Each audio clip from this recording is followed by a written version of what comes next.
Queridos amigos de Pueblos, Costumbres y Tradiciones, estamos aquí en la Plaza Bolívar de Pariaguán y vamos a sostener una conversación con mi querido amigo de muchísimos años, Carlitos Ríos, quien es el cronista oficial del municipio Miranda. Ok. Carlos, un saludo. Bueno, un saludo, Ramón, gracias por visitarnos y un saludo también a tu audiencia en Cantaura, que yo me siento muy identificado con Cantaura, porque cuando yo estoy en Cantaura, yo creo que estoy en Pariaguán. Qué bueno. Mira, Carlos, tú, por supuesto que tú eres de aquí de Pariaguán, pero tú diste muchas vueltas fuera de Pariaguán. Así es. Bueno, fíjate que de Pariaguán primero me voy a los 16 años, el año 68. Estuve un lapso de 20 años entre Pariaguán, entre Caracas y Valencia. De Valencia decidí pues regresar a vivir a Pariaguán. Me fatigué de la vida urbana, del estrés de las ciudades y me vine otra vez a vivir a Pariaguán, que estaban todavía mis padres aquí, mis hermanos.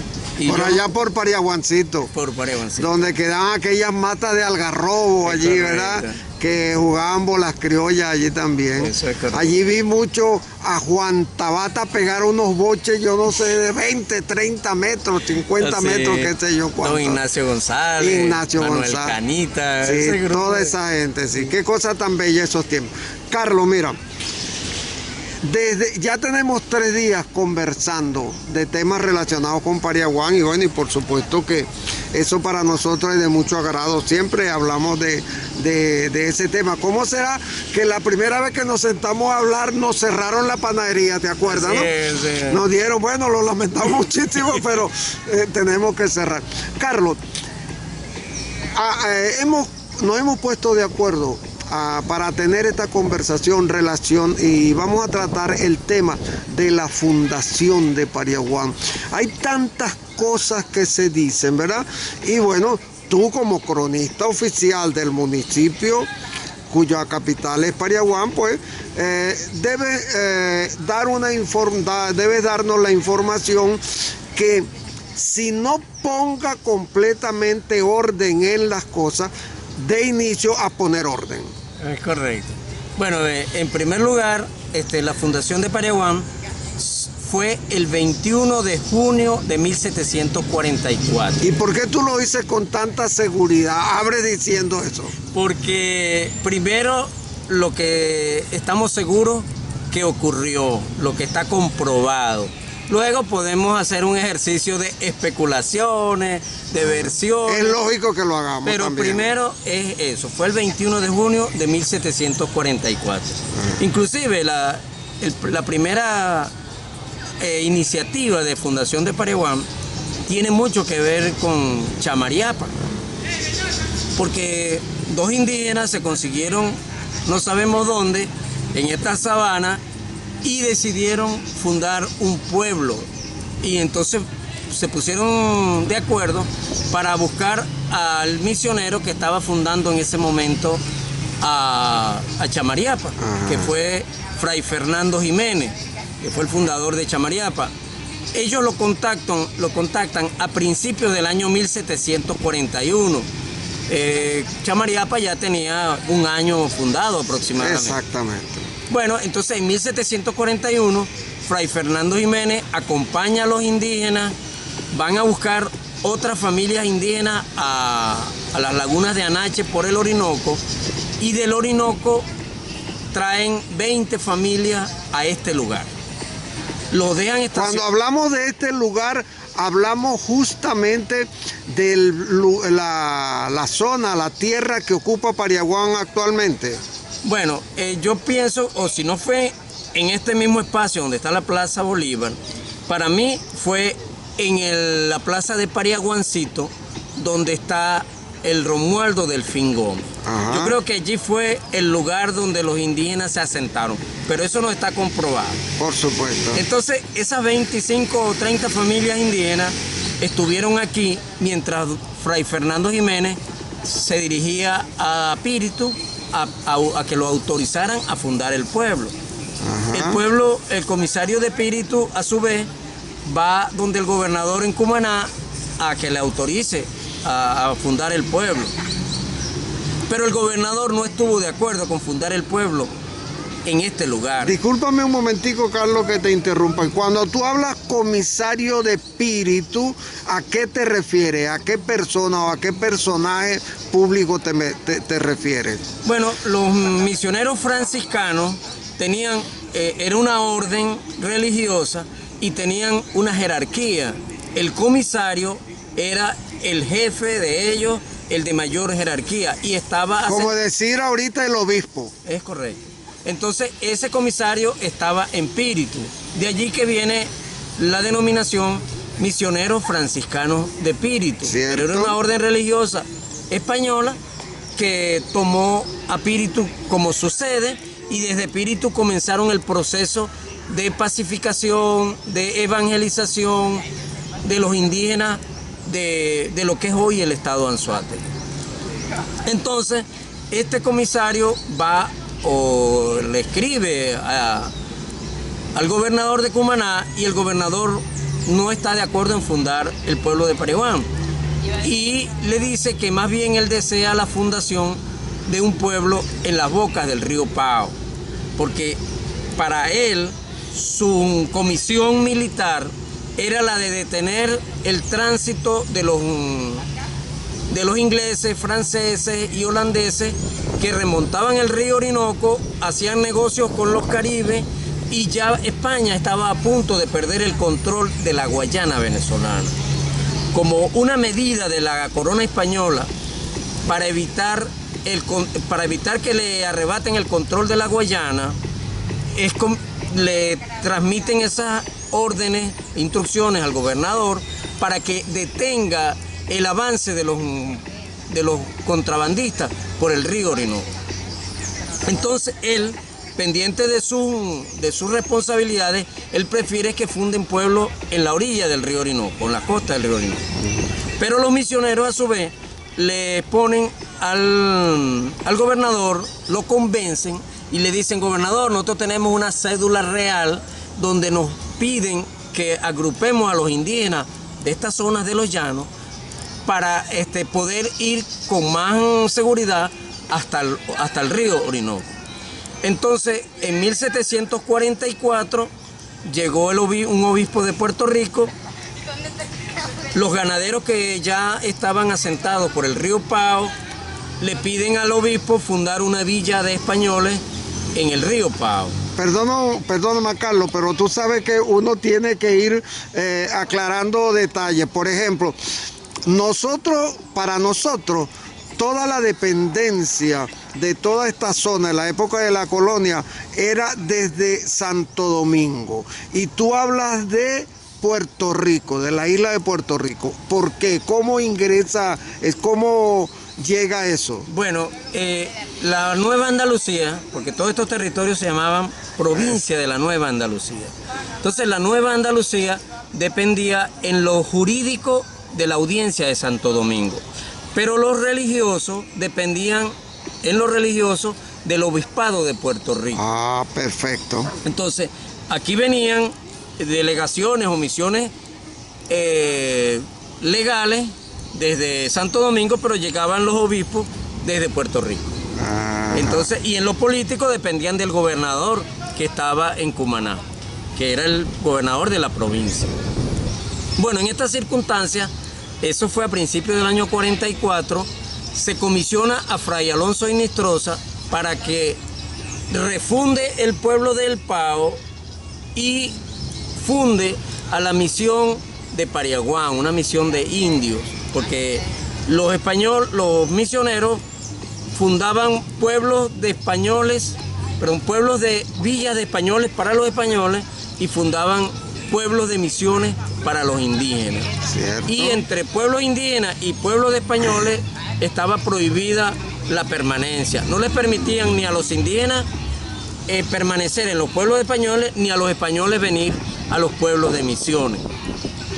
Entonces, bajo esa circunstancia, Hinestrosa llega al Pao adelanta la refundación del Pao y luego se viene a Pariaguán.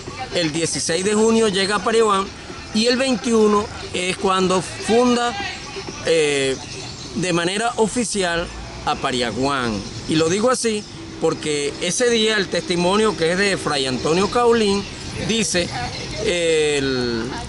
Inistroza llegó el 16 de junio al sitio de Pariaguán y el 21 hizo una misa con una capilla que los indígenas levantaron, una capilla de palma y bareque improvisada, y cantaron la primera misa y dio el bastón, le dieron el bastón de mando al capitán Pariagua Lereico. Entonces, esos son actos fundacionales, porque los documentos oficiales, el acta de fundación, no se han encontrado todavía.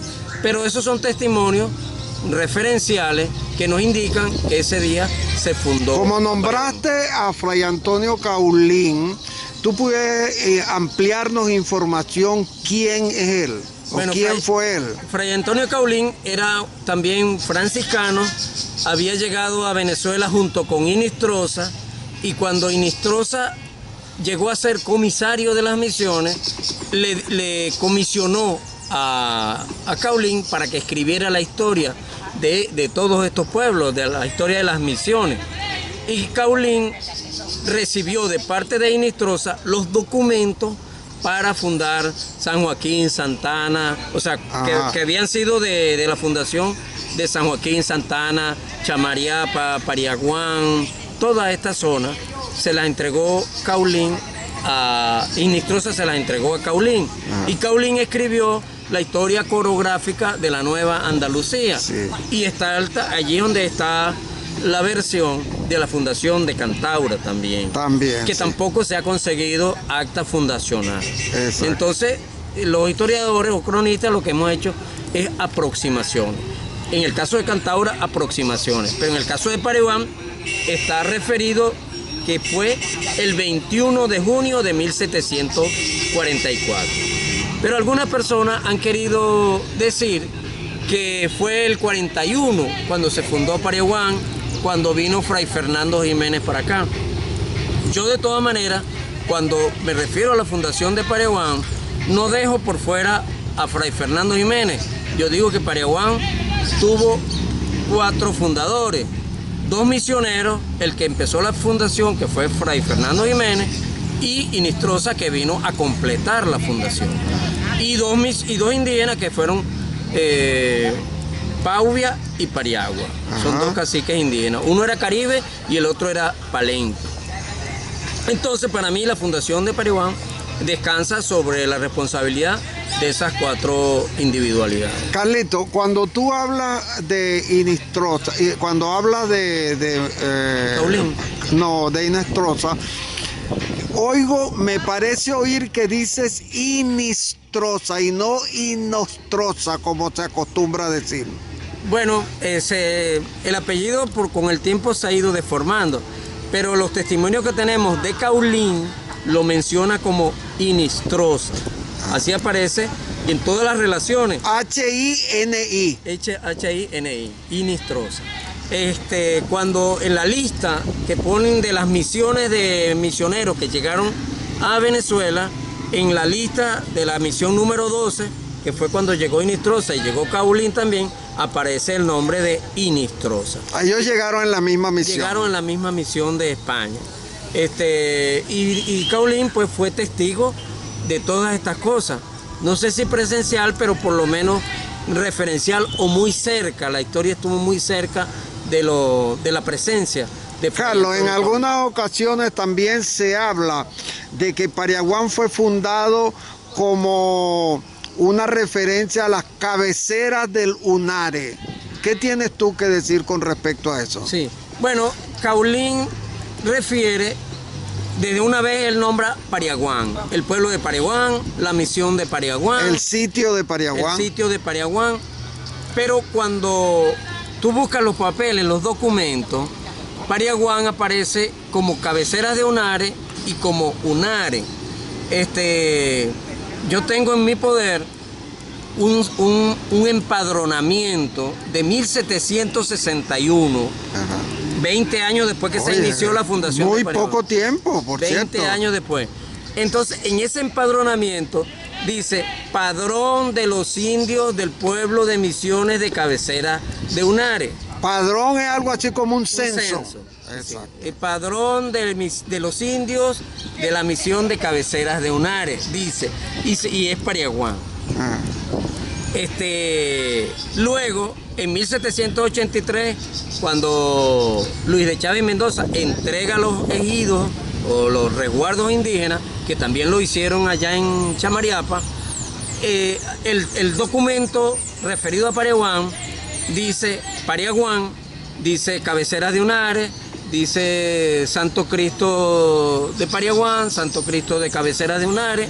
O sea, indistintamente. Aparece la mención de Cabeceras de Unare.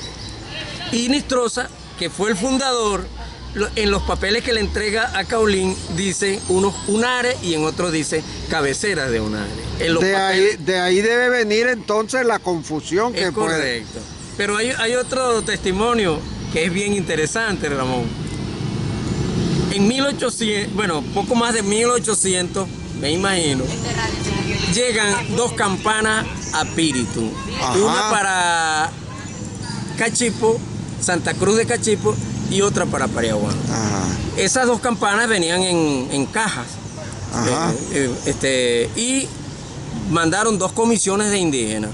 Unos indígenas de Pariaguán a buscar la campana de Pariaguán y a los indígenas de Santa Cruz de Cachipo a buscar la campana de Cachipo. Ajá. Pero los indígenas que no sabían leer o quien se las entregó allá, se las entregó cambiadas. Ajá. A los de Pariaguán le entregó la campana de Cachipo, y a los de Cachipo le entregaron la campana de Pariaguán. ¿Y esa venía marcada ya? Ajá, esas campanas venían marcadas. La de Pariaguán desapareció, pero decía, los que la leyeron, y hay testimonio pues de gente seria que la leyó, decía la campana Santa Cruz de Cachipo 1800. Se suponía que la fundieron en España en 1800.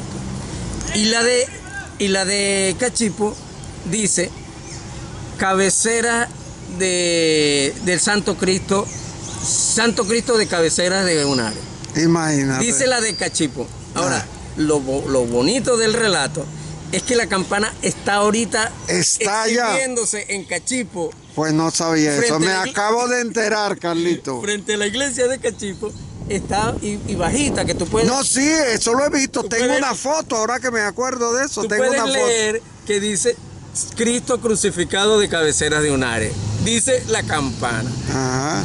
Era para Pariaguán, se la llevaron para Cachipo. Y está allá y dice Cristo crucificado de Cabeceras de Unare. Ajá. En 1800, cuando la fundieron en España, la información era que esto se llamaba Cabeceras de Unare.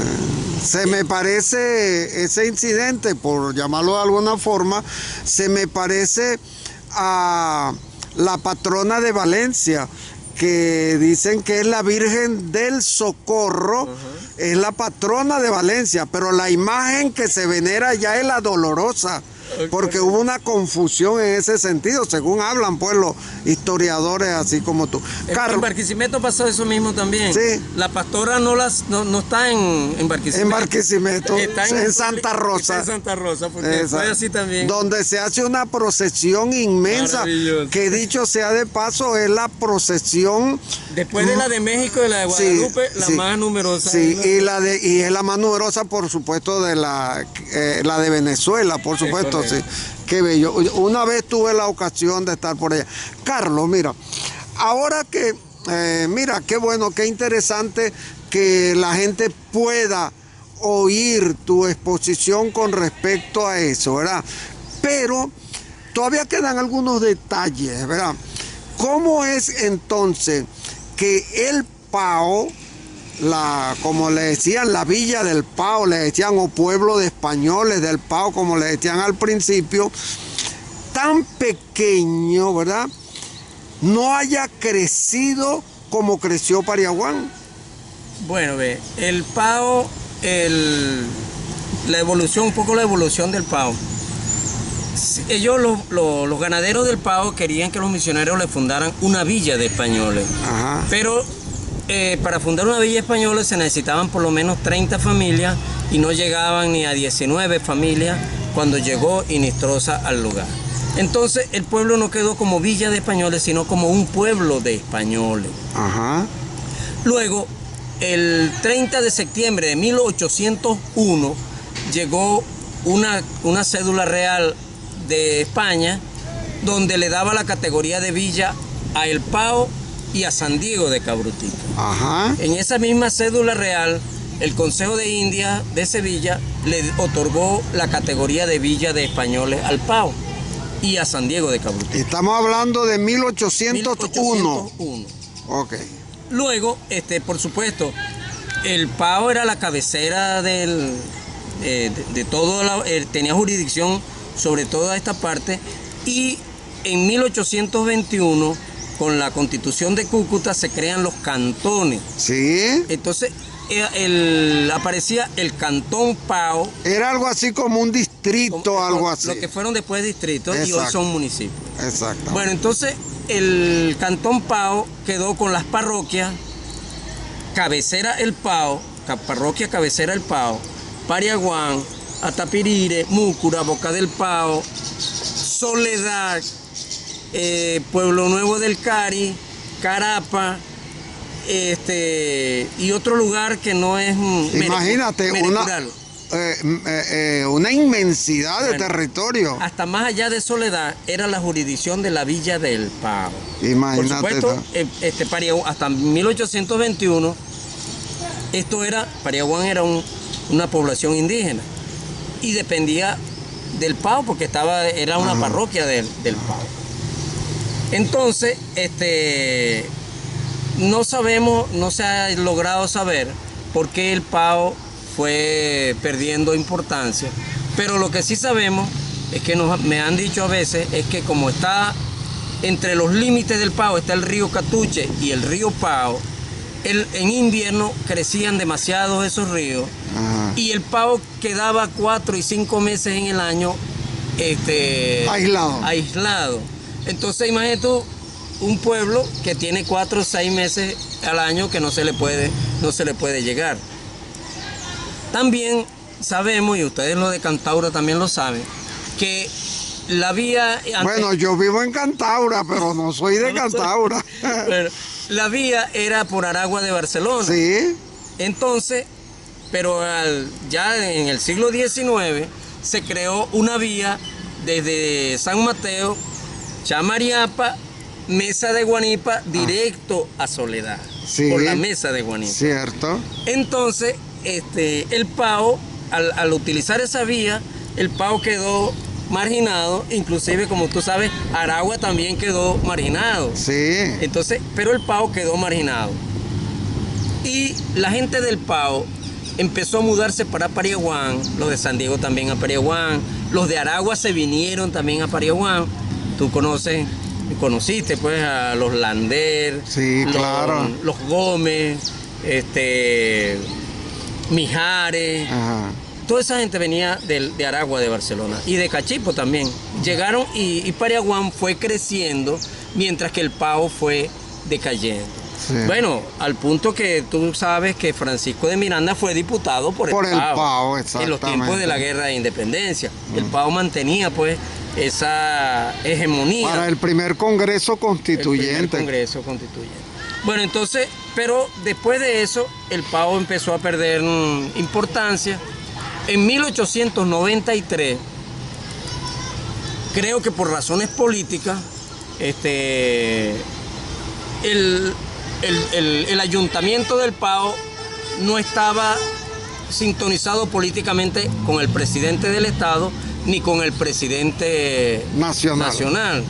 Y entonces, desde el Pao, hicieron una reunión el 1 de marzo en 1893, aquí en este lugar, donde crearon una primera organización para elegir a las nuevas autoridades.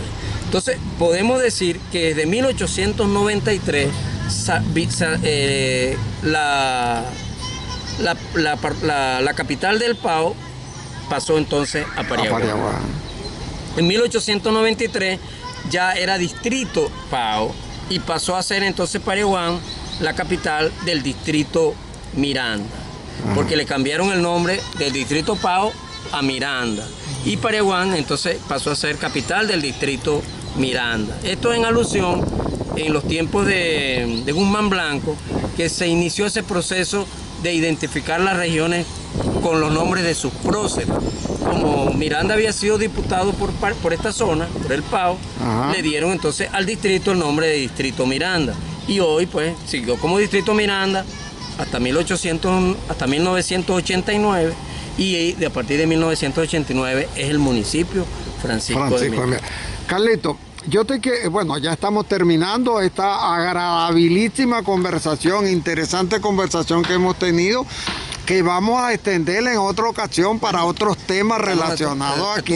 Y ojalá pueda ser físicamente allá en Cantaura. Ojalá pueda ir a Cantaura. Ojalá, claro, cómo no. Carlito, yo te voy a hacer una propuesta, y más que una propuesta te voy a hacer un reto, ¿verdad?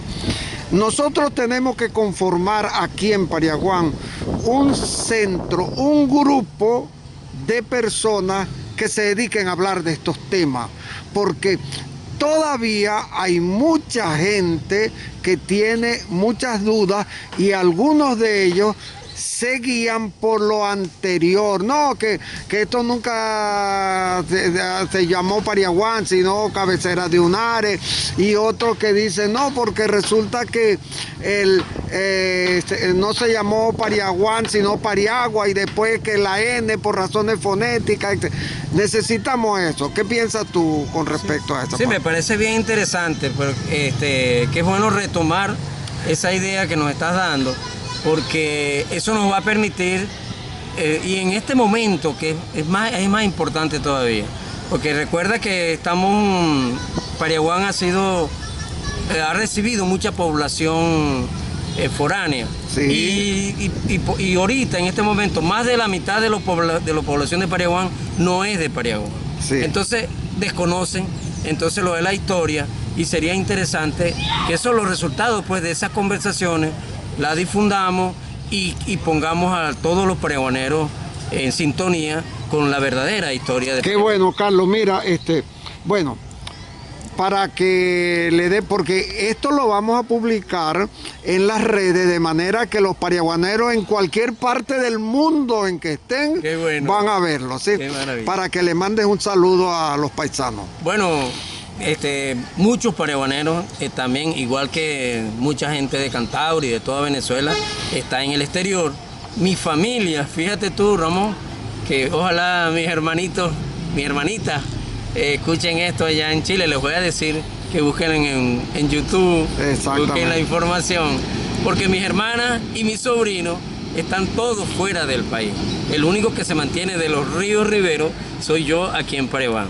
Claro, el capitán, ese era el último que abandona el barco. Por supuesto. Y este barco es mío, y yo lo controlo, y es mío, y no me va a sacar nadie de aquí. Qué bueno. La gente me dice, ¿y tú cuándo te vas? Que ya te dejaron solo. Aquí no me va a sacar nadie. No, solo te dejaron solo. ¿Cuántos habitantes tiene Pariaguán? Imagínate. Sí. Total que entonces la situación es esa.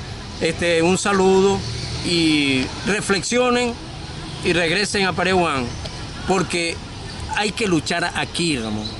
Tú no puedes cambiar las situaciones, no vas a cambiar el gobierno desde Perú, desde Lima, desde Chile, desde Brasil. No vas a cambiar. Por muchas ganas que tengas. No vas a cambiar la situación de Venezuela si estás por allá. Solo estando aquí, luchando aquí, es que podemos hacer algo por cambiar estas cosas. Y también, te digo, puede ser muy cómodo esperar que los que nos quedamos aquí, que nos tragamos las verdes, vengan después a disfrutar las maduras los que se fueron. Qué sabroso. Vengan para acá para que todos luchemos por Venezuela. Claro. Bueno, Carlos, de verdad que te agradezco muchísimo a nombre de Pueblos, Costumbres y Tradiciones que nos hayas brindado esta ocasión, y estuvimos 3 días conversando para creo que 25 minutos.